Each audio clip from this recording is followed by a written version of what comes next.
Well,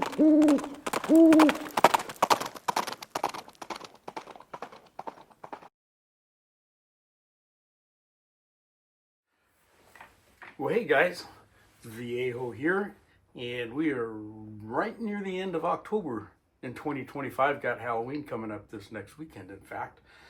Hey, we got, well, I don't know what the weather's like. It's early in the morning because I didn't finish editing the video in time. So anyway, hey, it's probably cold out there. It's dark, 30 anyway.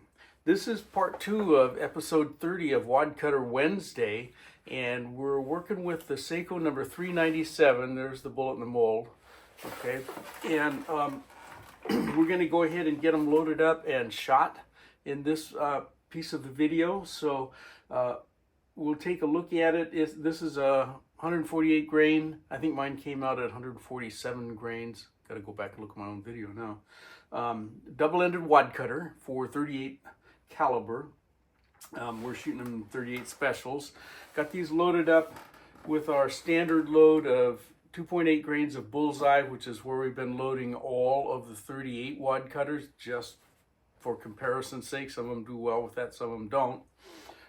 Loaded them on the Lee 4-hole classic turret press, just like all the rest of them were. And then we go ahead and get them out to the range. But let's go ahead and jump right on into the loading segment, and we'll show you how that went. Here's our bullets, the Saeco number 397, and I had one kind of oddball color there that got mixed in with another batch. But anyway, we'll use it. Okay. And incidentally, this Dillon bullet tray, even though it's expensive, I really like it, particularly mounted on this articulated arm from Inline Fabrication. That lets me move this thing wherever I want it. Okay, you can arrange it in a number of different ways. You can get it right up here close to your press if you so desire. And then when you're not using it, it just swings completely out of the way like that. It's really handy. And you can find 3D printed bullet trays that will, I think, have the same bolt pattern that you get with this arm from Inline Fabrication, which includes this piece and this piece here. The die setup is the same as we've been using for the 38 calibers all along, loading them on the Lee 4-hole classic turret press, which I like. Our brass is 7 times fired mixed head stamp. It'll be fine for this. The brass already been sized. I got a size die in there anyway, but we'll probably just skip past that one. We have the Lee powder through die with the auto drum powder measure on it. It has the newer style Lee expander plug inside. The Hornady Cowboy die, seating die for 38, and then I have the the Lee factory crimp die with a micrometer seating stem added onto it. I'm going to do a short video about this. Our friend Fortune Cookie 45 LC came up with this idea not long ago, and he and I have talked about it kind of back and forth a little bit. To use this with certain calibers in the Lee factory crimp die, you have to do a little mod to it. It works directly with some, but not with others. So we'll talk about that on another day. But in the meantime, it does make for a little bit easier adjustment of your crimp when it comes time to get it set.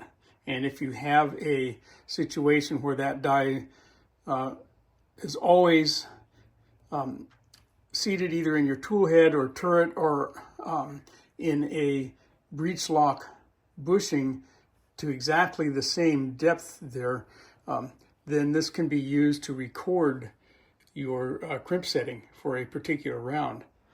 If you're in a situation where the factory crimp die is jumping around from press to press, then every time you reinstall that die, it's going to have a little bit different setting on it. So doesn't work in that scenario other than to make it easier to adjust. And I'm going to be using our standard 2.8 grains of bullseye that we've been using on all of the 38 special wad cutters and Remington number 1.5 small pistol primers.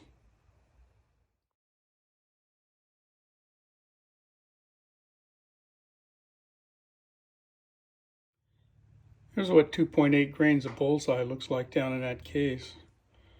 There's not a whole lot of powder. There we are, all loaded up.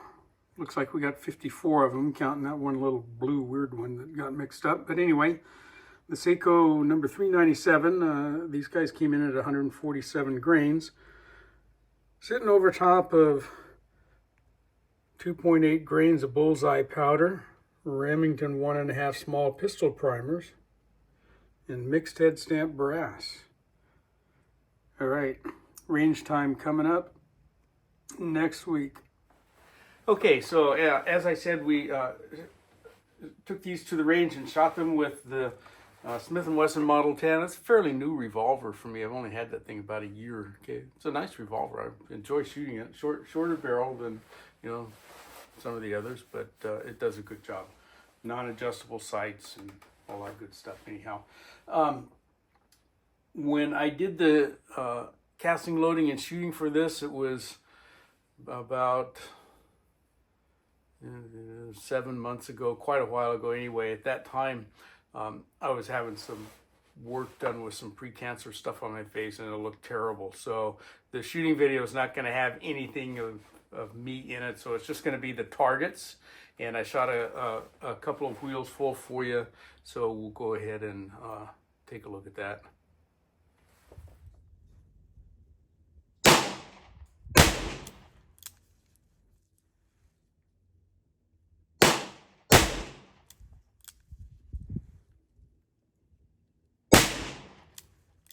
Oops. Shooting left.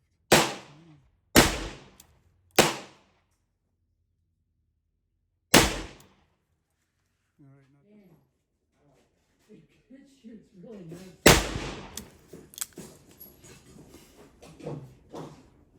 Actually, barrel for this, it makes it a 9mm also. It switches both ways. high left.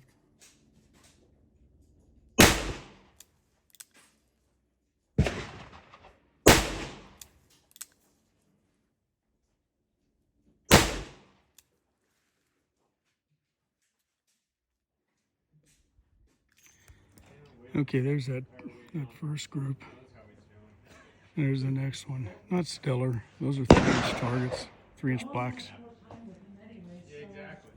Okay, there we go. They shot okay, out there 25 feet with a relatively short barrel revolver. It's not a snubby, but I wasn't overjoyed with the performance of that one with that particular load. I think some of these wad cutters need to go a little bit faster, but anyway, is what it is. I think that'll do it for this one. I hope you enjoyed that and got something out of it. But from the Viejo bench for now, that's all she wrote.